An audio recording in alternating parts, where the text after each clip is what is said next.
아멘. 여러분 지난주 본문을 기억하시는지요? 우리 어떤 말씀을 함께 나누었죠? 오병이어의 기적입니다. 보리떡 5개 물고기 2마리로 시작된 놀라운 기적이었죠. 제자들은 아마도 그 흥분과 그 감격은 이루 말할 수 없었을 것 같아요. 그런데 그것도 잠시 그 기쁨의 순간, 감격의 순간을 뒤로한 채 밤이 오게 되었습니다. 그런데 그 밤은 그들이 겪었던 그 감격과 흥분과 기쁨과는 사뭇 다른 밤이었던 것 같습니다. 은혜의 절정에 있다가 폭풍의 한가운데로 던져진 그런 밤이었습니다. 참 아이러니한 그런 시간이었습니다. 여러분들 그런 경험해 보셨습니까? 은혜로운 예배를 경험을 하고 말씀에 도전을 받고 이번 한 주 말씀으로 살아보겠다라고 하는데 그 한 주간 더 힘든 거예요. 내가 주님 앞에 도전받고 결단하고 야 이제 모든 것이 해결될 것 같다라는 그런 소망이 있었는데 오히려 더 일이 꼬이거나 어렵거나 더 미궁 속으로 빠져 들어가는 것 같은 그런 느낌. 어쩌면 오늘 본문의 제자들은 그런 경험을 하고 있는 것 같습니다. 오병이어의 기적을 통해서 야 우리가 믿는 예수님은 보통분이 아니구나 라고 하는 생각이 들었을 것입니다. 그런데 그날 밤 그들이 가졌던 그 생각과는 사뭇 다르게, 아니 전혀 다르게 그들의 신앙에, 그들의 모습의 반전의 모습이 일어난다고 하는 것이죠. 오늘 본문은 그 자리에 있는 사람들에게 도전과 은혜를 주고 있습니다. 오늘 말씀을 통해서 그들에게 과연 어떤 일이 벌어졌는지 함께 나누었으면 좋겠습니다. 여러분들 첫 번째 보고 싶은 것은 예수님이 아직 오지 않는 그 밤을 경험하고 있다고 하는 것입니다. 17절과 19절까지 함께 교독하겠습니다. 배를 타고 바다를 건너 가버나움으로 가는데 이미 어두웠고 예수는 아직 그들에게 오시지 아니하셨더니 큰 바람이 불어 파도가 일어나더라. 함께 읽습니다. 제자들이 노를 저어 시내쯤 가다가 예수께서 바다 위로 걸어 배에 가까이 오심을 보고 두려워하거늘. 여러분 제자들의 배를 한번 상상해 봅시다. 깜깜한 밤, 비바람이 아니 폭풍이 몰아칩니다. 제자들이 힘겹게 노를 젓고 있는 그 모습. 여러분들 오늘 본문의 갈릴리 바다는 여러분 우리가 본문을 이해하기 위해서 특징들이 있는데 그것들을 좀 알면 훨씬 도움이 됩니다. 갈릴리 바다는 여러분들 해수면이 여러분들 약 200m 아래에, 해수면보다 200m 아래에 위치하고 있었죠. 그러니까 땅이 더 높다는 거겠죠. 땅보다 더 높다는 거겠죠. 여러분 그런 지리적 특징 가운데 여러분들 그 갈릴리 지역, 여러분 이스라엘 지역의 가장 북쪽 꼭대기에는 헤르몬산이라는 게 있어요. 헤르몬산이라고도 하는데 그 헤르몬산은 겨울에도 여름에도 눈이 녹지 않는 그런 산입니다. 그 헤르몬산은 찬 공기와 그 다음에 그 해수면에 따뜻한 공기가 부딪히면 뭐가 생기냐면 흔히 과학적으로 돌풍 같은 것이 생기게 됩니다. 그것이 오늘 본문 가운데 말씀하는 폭풍이라는 것입니다. 여러분 그 폭풍은 감당하기 쉽지 않은 재해였습니다. 갈릴리의 그 베테랑 어부들도 쉽지 않은 시간이었죠. 어부 출신인 제자들은 이 바다를 누구보다 잘 알고 있었습니다. 그래서 더 두려웠겠죠. 여러분들이 유대인들의 세계관에는 여러분 바다는 단순한 그냥 자연이 아니었습니다. 여러분들 보이지 않는 신적 존재의 다스림을 받는 공간이 바로 바다였다고 하는 것이죠. 그래서 바다는 혼돈과 죽음의 그런 장소이기도 했습니다. 그래서 제자들의 공포는 자연이 그 단순한 자연재해의 돌풍을 뛰어넘어서 실존적인 죽음의 위기와 두려움을 겪고 있었다고 하는 것입니다. 오늘 본문은 마가복음에서도 동일한 본문을 다른 관점, 다른 표현으로 언급을 하는데 마가복음을 보면 조금 더 생생하게 알 수가 있습니다. 마가복음 6장 48절 함께 읽어보겠습니다. 시작. 바람이 거스름으로 제자들이 힘겹게 노젓는 것을 보시고 바람이 거스리다. 거스리는 바람. 이것은 아무리 많은 힘을 쏟아도 너를 줘도 반항할 수 없는 그런 바람을 의미합니다. 현대에는 성경을 이렇게 표현합니다. 바람이 휘몰아침으로 제자들의 노를 젓느라고. 쉬운 성경엔 바람이 불어와 제자들의 노를 젓느라고 애를 쓰고 있었습니다. 바람이 휘몰아치고 제자들은 힘겹게 노를 젓느라고 애쓰고 있는 상황이었습니다. 목적지 가버나움까지는 약 8km. 그런데 밤새 노를 저었지만 그 돌풍을 헤쳐나갈 수 있는 기미가 보이지 않았던 것이죠. 17절. 배를 타고 바다를 건너 가버나움으로 가는데 이미 어두웠고 예수는 아직 그들에게 오시지 아니하셨더니.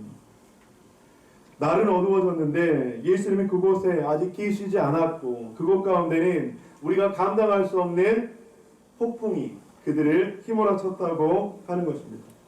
저는 17절 말씀을 보면서 그런데 한 가지 제 마음 가운데 묵상되는 단어가 있었습니다. 문장이 있었습니다. 어떤 거냐면 예수님은 아직 그곳에 오시지 않았다는 말씀입니다. 예수는 아직 그들에게 오시지 아니하셨더니. 저는 아직이라는 저 단어가 묵상이 되었습니다. 아직. 그러면서 이런 질문을 오늘 말씀을 듣고 있는 우리에게, 저 스스로에게 한번 해보았습니다. 나에게 아직 해결되지 않은 문제는 무엇이 있을까?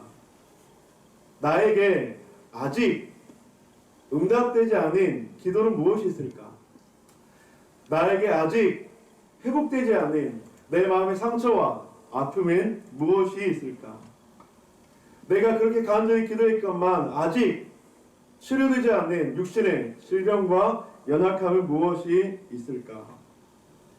그 아직이라는 단어는 많은 사람들에게 때로는 희망 고문처럼 다가가기도 하지만 무기력을 주기도 하고 그 아직이라는 단어가 점점 계속되면 계속되어질수록 그것은 의문을 넘어 의심에 이르게 된다고 하는 것이죠. 저는 그러면서 제자들의 이 아직이라는 말은 이 시대 속에 수많은 그리스도인들, 하나님을 믿는 사람들에게 아직이라는 단어로 다가갈 수 있겠구나 라는 생각을 해보았습니다. 오늘 밤 제자들이 맡고 있었던 그 깜깜한 밤, 그리고 그 돌풍 폭풍이 이 시대를 살아가는 우리들에게 어쩌면 적용이 될 수도 있겠구나 라는 생각을 해보았습니다.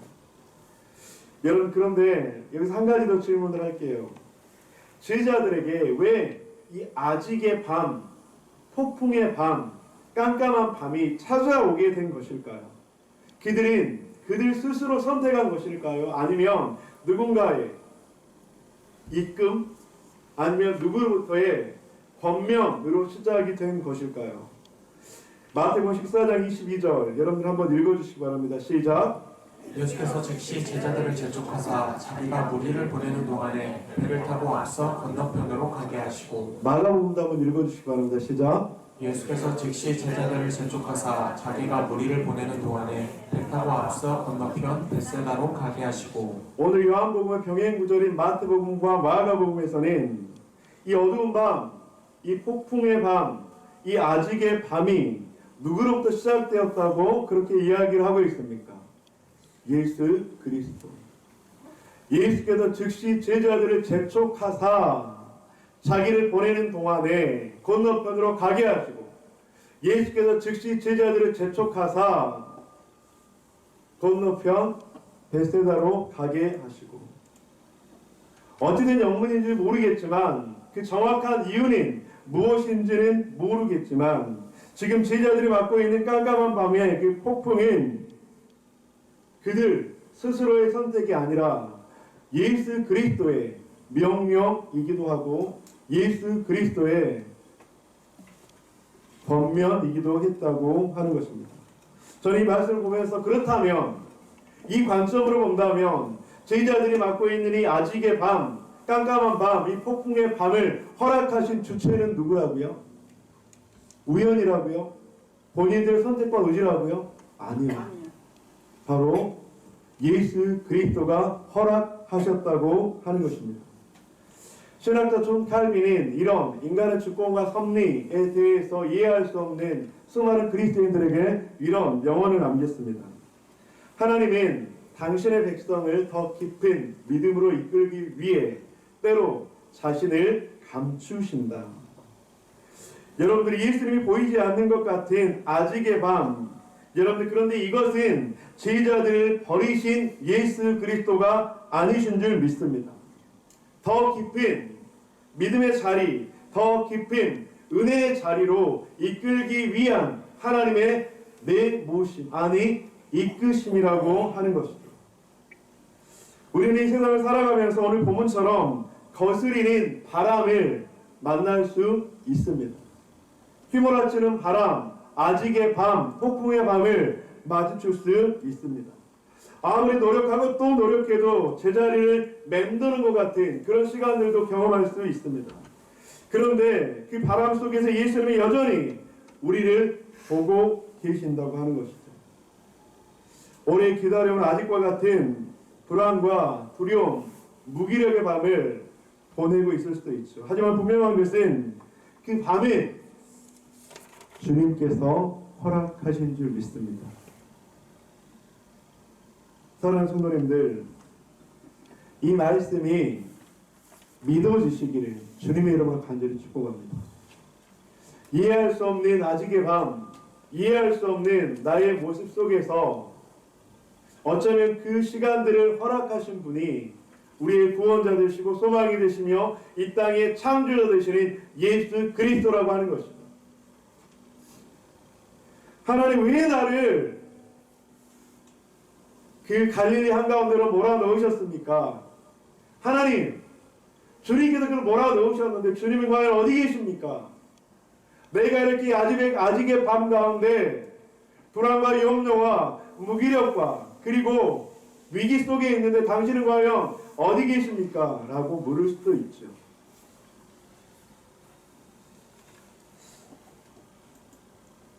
그렇게 묻는 백성들에게 예수님께서는 어떻게 행하고 있습니까? 우리 두 번째 말씀을 한번 보았으면 좋겠습니다. 그런 제자들에게 예수님께서는 폭풍 위를 걸어서 찾아오셨다는 것입니다.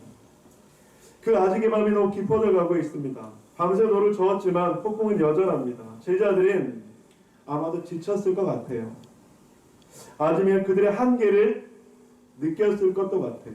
그리고 그들의 마음 가운데는 왜 나를 이곳 가운데 넣으셔서 나에게 이런 어려움들을 겪게 하실까라는 생각도 했을 것 같습니다.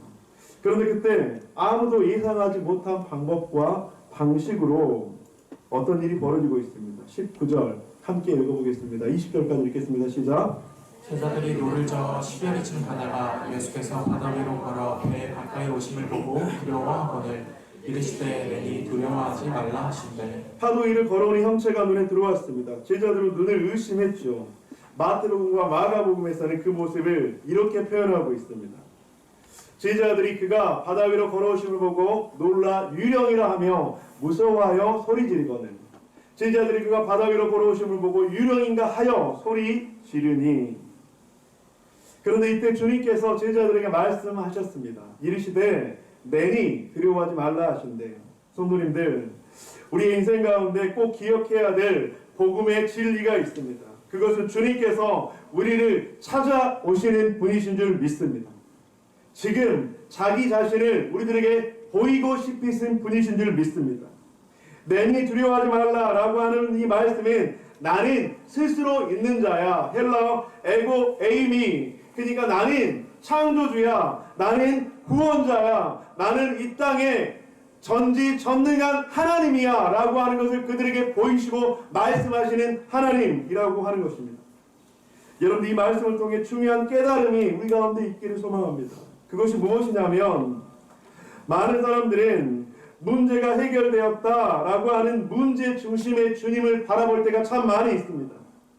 그런데 성도님들, 우리는 나의 문제를 해결해 주시는 그 주님을 만나기 이전에 이 세상의 창조주 되시고 이 세상의 구원자 되시며 인간의 생사화목과 희노애락을 주관하시는 그 하나님을 먼저 바라볼 수 있는 우리가 되시기를 주님의 이름으로 간절히 축원드립니다. 우리는 주님을 먼저 만나야 해요. 내 문제를 해결해 주신 주님을 만났을 때 그 문제가 해결되면 우리의 신앙은 너무나도 무기력해져요. 그 문제가 해결이 되면, 아니 그 문제가 정반대로 해결이 되지 않으면 주님을 원망하거나 주님을 떠나거나 주님과의 그 관계가 멀어지는 경우를 저는 너무나도 많이 봅니다. 사랑하는 성도님들, 문제 중심으로 주님을 바라보는 것이 아니라 주님의 그 존재가 나의 마음속에 믿어지고 그 주님으로 인해서 나의 삶 속에 소망이 생기기를 주님의 이름으로 간절히 축원드립니다.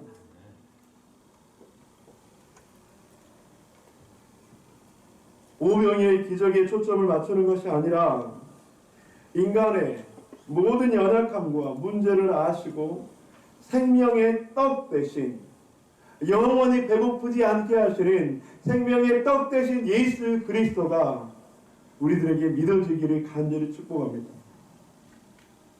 그런 주님을 만나는 성도는 참된 기쁨과 평안을 누리게 될 줄 믿습니다. 사랑하는 성도님들, 예수님은 먼저 폭풍을 없애주지 않으셨습니다.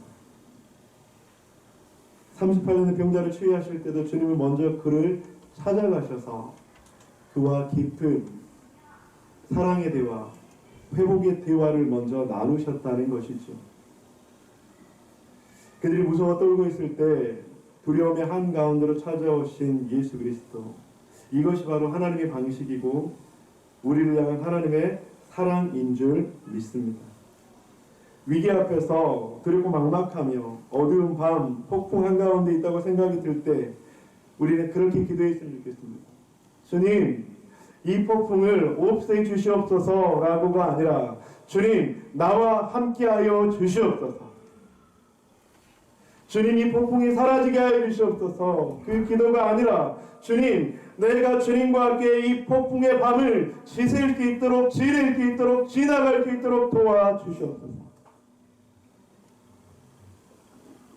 지금 이 시간에 주님께서 우리들에게 찾아오신 줄 믿습니다. 주님께서는 그 제자들에게 찾아가셨습니다. 그리고 어떤 일이 벌어졌을까요? 세 번째로 보고 싶은 것은 기뻐서 용접하며 곧 목적지에 도착했다고 하는 것입니다. 21절 말씀 함께 읽어볼까요? 시작.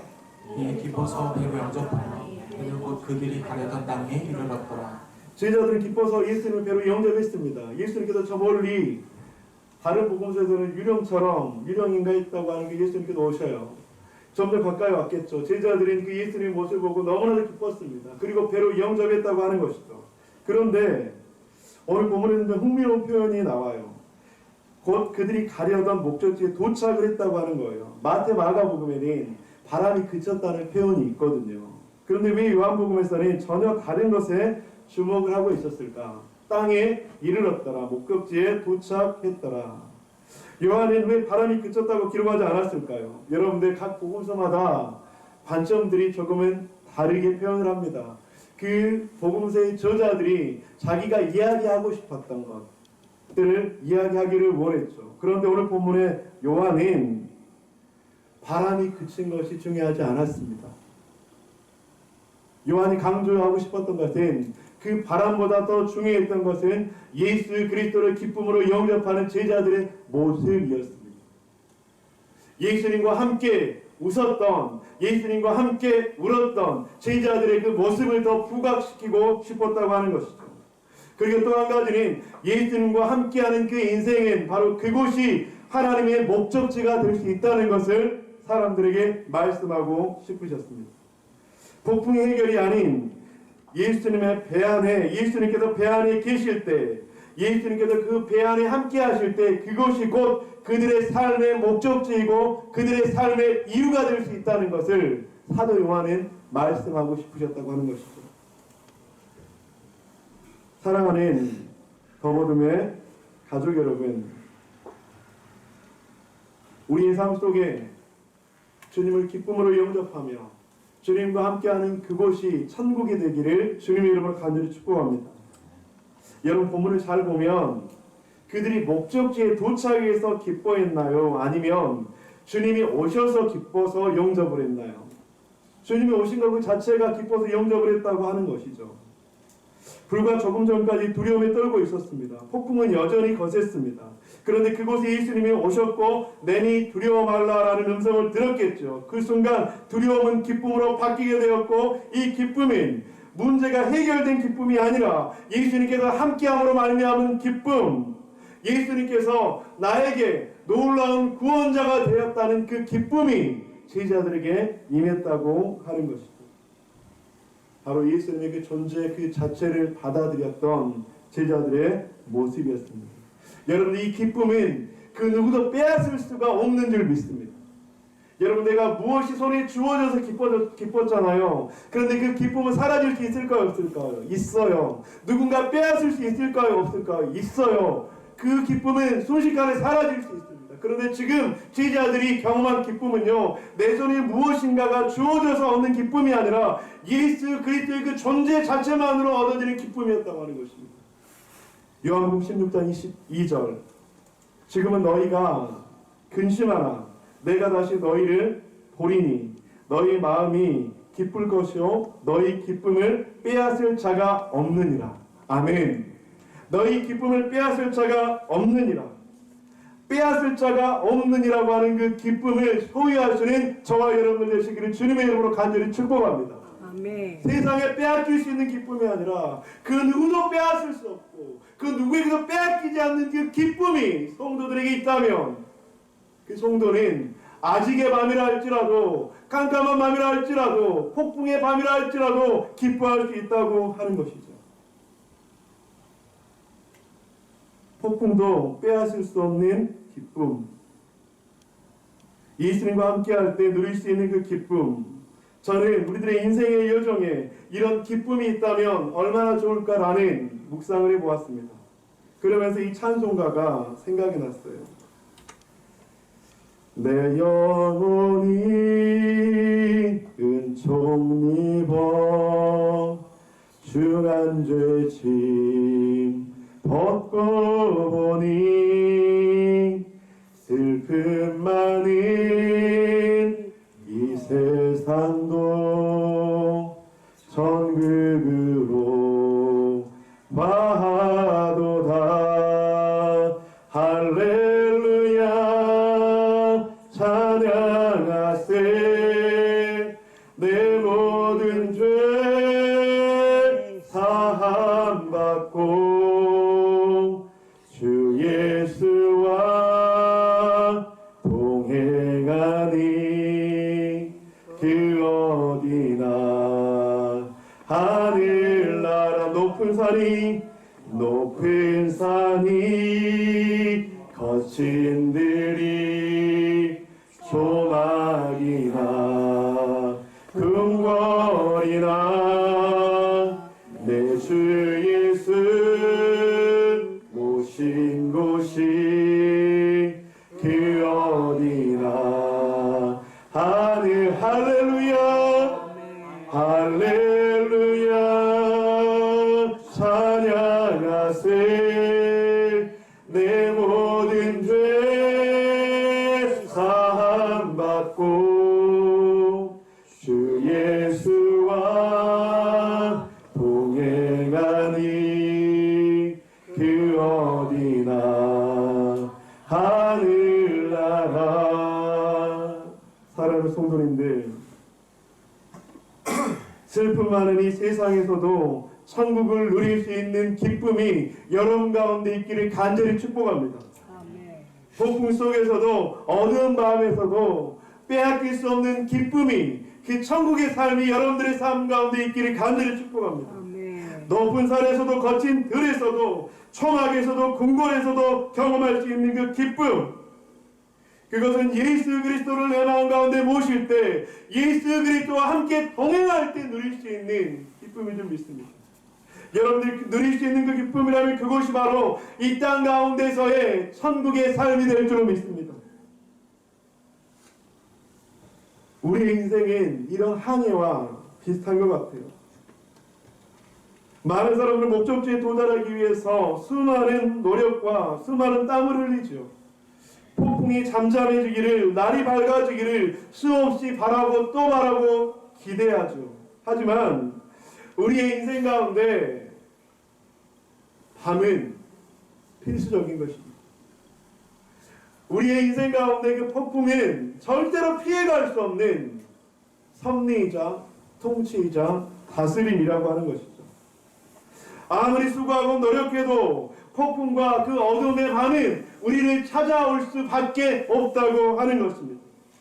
여러분, 만약 그렇다면 폭풍과 밤이 있다면 우리는 절대로 평안과 안식과 쉼을 누리지 못하는 삶이 되어야 될까요? 만약 그렇다면 우리는 늘 지옥과 같은 삶이 우리들의 삶 속에 있을 수밖에 없게 되는 것이겠죠. 하지만 오늘 본문의 저자 요한은 우리들에게 도전합니다. 예수님을 영접하는 그 순간이 이미 목적지라고 말씀합니다. 예수 그리스도를 영접하는 그 순간이 바로 그 사람에게 천국이 될 수 있다는 것을 말씀합니다. 폭풍이 끝난 다음이 아니라, 아직이 해결된 다음이 아니라, 예수님이 나의 배 안에 계시고 예수님께서 나의 배의 길을 주장하시며 인도하신다면 그것이 바로 그 어디나 하늘나라가 될 줄 믿습니다. 수고하고 무거운 짐진 자들아 다 내게로 오라, 내가 너희를 쉬게 하리라. 사랑하는 성도님들, 우리가 예수 그리스도를 믿으면 이 무거운 짐이 다 사라진다고 생각한다면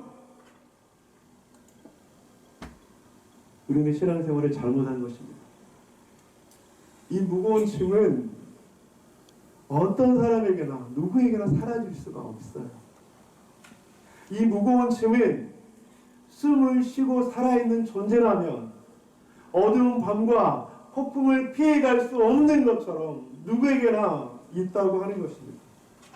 하지만 내가 너와 함께 있기에, 예수 그리스도를 함께 모시기에 그 무거운 짐은 더 이상 나를 지옥의 삶으로 살아가지 못하게 한다는 것이죠. 그 무게도 능히 감당할 수 있는 그 힘을 우리들에게 주셔서 그 무거운 짐은 여전하지만 천국의 삶을 살아갈 수 있다고 한다는 것입니다. 사랑하는 성도님들, 우리들에게 그 은혜가 있기를 주님의 이름으로 간절히 축복합니다. 여러분들 자꾸 이렇게 기도하지 마세요. 하나님, 이 짐이 나에게 사라졌으면 좋겠어요. 하나님, 이 짐을 제발 좀 없애주세요. 여러분들, 그런데 그 짐은 우리가 살아있는 증거라고 하는 것입니다. 하나님, 이 짐이 5개, 10개라 하더라도 하나님, 내가 이 땅을 살아갈 때 천국의 삶을 살아갈 수 있도록 도와주시옵소서. 여러분, 이것이 바로 오늘 본문에서 사도 요한이 우리들에게 주시는 놀라운 메시지라고 하는 것입니다. 그들이 기뻐서 주님을 영접할 때 그들의 목적지에 이미 도달한 것처럼 예수 그리스도가 내가 항해하는 그 배에 함께할 때 그것이 바로 하나님의 나라가 된다고 하는 것이죠. 말씀을 마무리하도록 하겠습니다. 누구에게나 예수님이 아직 오지 않은 밤은 있습니다. 첫째로 예수님이 아직 오지 않는 그 밤 속에 우리는 어떤 모습으로 살아가야 할까? 폭풍 위를 걸어 찾아오시는 예수 그리스도를 만나야 합니다.